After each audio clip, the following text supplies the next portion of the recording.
Welcome back. Now, a very unusual week-long campaign is launched today to try to help bring an end to the civil war in Ethiopia and, in turn, help relief workers trying to cope with the famine victims. The campaign is called Peace in Ethiopia, and it involves thousands of schoolchildren throughout Britain and, indeed, throughout the world. And here to tell us about it is actor Martin Shaw. Good morning, Martin. Good morning. Looking very different to the picture we showed there. Thank God for that. Now, let's get on to the campaign, Peace in Ethiopia. Who's actually organising it? It started off as an adjunct to the Hunger Project, which has been working on ending world famine for many, many years. And it was a group of young people who decided to take matters into their own hands. You know, a lot of us older people say, yes, we want famine to end and do things to make famine end. But we always come across the war, you know, and aid gets through and magnificent tasks are undertaken by Bob Geldof and co. But we always come up against the war. And this group of young people said, is that all? So let's stop the war. So what exactly can young people in Britain do about that? Well, what young people, not only in Britain, but all over the world, are starting to do is write to the one person who seems to be able to make a big difference in the world, is President Gorbachev.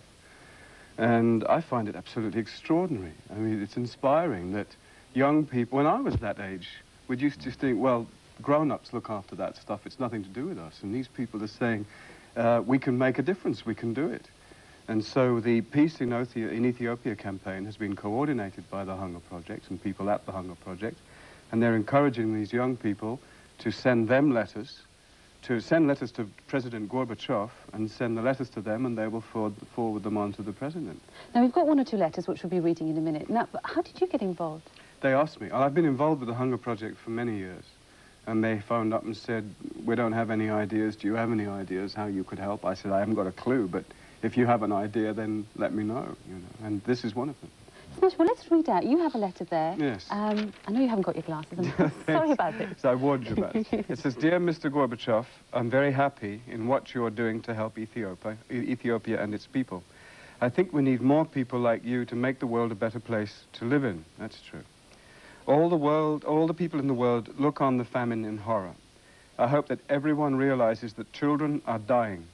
After I saw the people of Ethiopia starved and in need of good, I felt so helpless. So that is why I have written to you. Please try to put a stop to this hunger. It's pointless. Please try your best.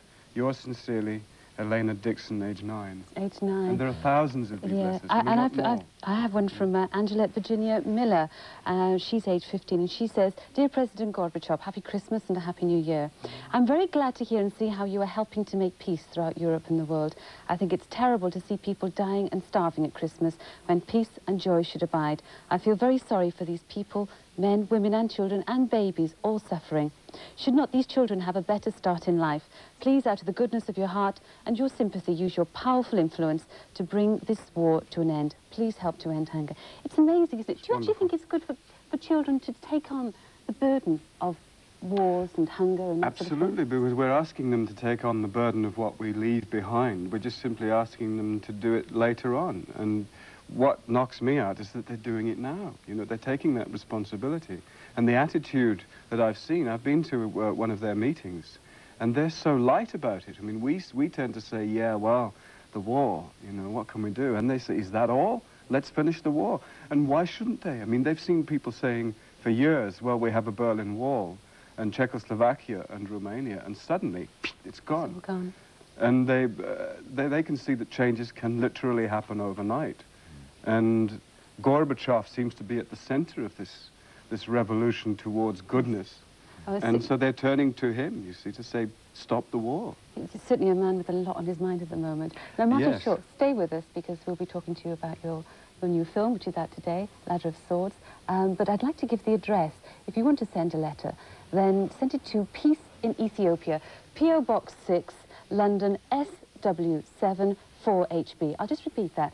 Peace in Ethiopia, P.O. Box 6, London, SW7 4HB, and they'll make sure that your letter reaches President Gorbachev. And it should, if I might add something to that, it should acknowledge, I think, President Gorbachev for what he's already done, and say thank you for what you've done already. Now, please use your influence as our world leader, not the world leader, a world leader, to stop the war so we can do something.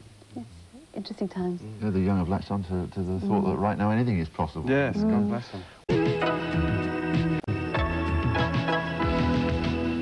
Welcome back. Actor Martin Shaw is here. Good morning again. Good morning again. And just a reminder that Martin was here to talk to us about peace in Ethiopia, about children writing letters to President Gorbachev. We'll be repeating the address in a minute, okay? So if you want to write, expressing your views about ending the war there, we'll be giving you that address later. Now, your new film is out today, isn't it? So they tell me. I've forgotten. Tell us about it. It's a very interesting character. It's a kind of tinker, stroke gypsy, stroke circus artist. Yeah, stroke free spirit and stroke gypsy bear handler. He's a wonderful guy who just lives in a caravan on the Yorkshire moors with a bear, an alcoholic wife, and finally a girlfriend, harassed by a horrid policeman, beautifully played by Bob Peck. It's just a very sweet little film, the way the English used to make them, you know.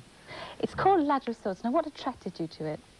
Simply the script. I mean, it's what always attracts me or repels me to any project is you read something and you're either involved or you're not. And this one pulled me in immediately. I thought I would love to do it. You get to do some interesting things in it, don't you? Yeah. Come on, tell us more. The Bed of Nails, that's the one that... It's funny, see, you guys always want to talk about the Bed of Nails. Yeah. It must say a lot about or the me. Ladder of Swords. Yeah. It's, in amongst all the story and all that other stuff, there's a couple of they're hardly stunts really, but things that I do. One of them climbing the actual Ladder of Swords, which is a barefoot ascent of a ladder which is made of swords, which was suitably blunted and my feet were suitably protected, but it was still painful. And then lying on a bed of nails when Bob Peck comes and puts his elbow on my chest and pushes me down onto them. That we didn't fake in any way at all. Because the thing with the bed of nails is that if your weight is well distributed, it doesn't hurt much. It's a bit. Yeah, but what if it isn't? That's the point. That we all ask that, don't we? Oh, yes, in theory it's great, but what if it isn't quite right when you lie down on it? Well, because, you know, in order to really penetrate the skin, the nails would have to be this far apart. And when you've got them this far apart, it looks good and it hurts, but they're not actually going to puncture. So a lot of it is... I don't know. Honestly, a lot of it's in the eye of the beholder. I mean, you look at it, you see somebody's skin on nails, and you hardly see it in the film anyway, let's be honest.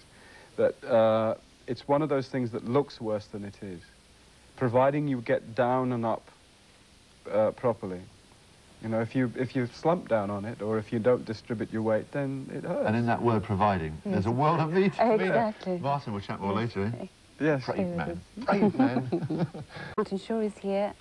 Tell us about the Peace in Ethiopia initiative which you are supporting. Yeah, it's a scheme that is an adjunct to the Hunger Project, and there's young people within the Hunger Project cooked up peace in Ethiopia. And they, unlike us, didn't see the war as an obstacle to getting aid through. So what they want to do is to stop the war. And the obvious place that they've gone to is President Gorbachev, who's done more than anybody this century, probably, to change the way our world looks and change it for the good. And so a whole bunch of children, thousands of children throughout the country, are participating in the kind of world that they want by writing to him and saying, please stop the war in Ethiopia so the aid can get through. And it's a way for children to be involved. And you have the address to give them. Yeah, we certainly do. I think the address will just come up. Here it is now. It's Peace in Ethiopia, P.O. Box 6, London, SW7 4HB. And I'll read it again. It's Peace in Ethiopia, P.O. Box 6, London, SW7 4HB. And if the kids can write to President Gorbachev, thanking him for what he's done already and say, now please stop the war for us. He's obviously a very busy man. Actor Martin Shaw, thanks very much and good luck with the new film. Thank you very much. Off to the States soon, so have a good flight and all that. Thank you. Thank you. You look a happy man. But there's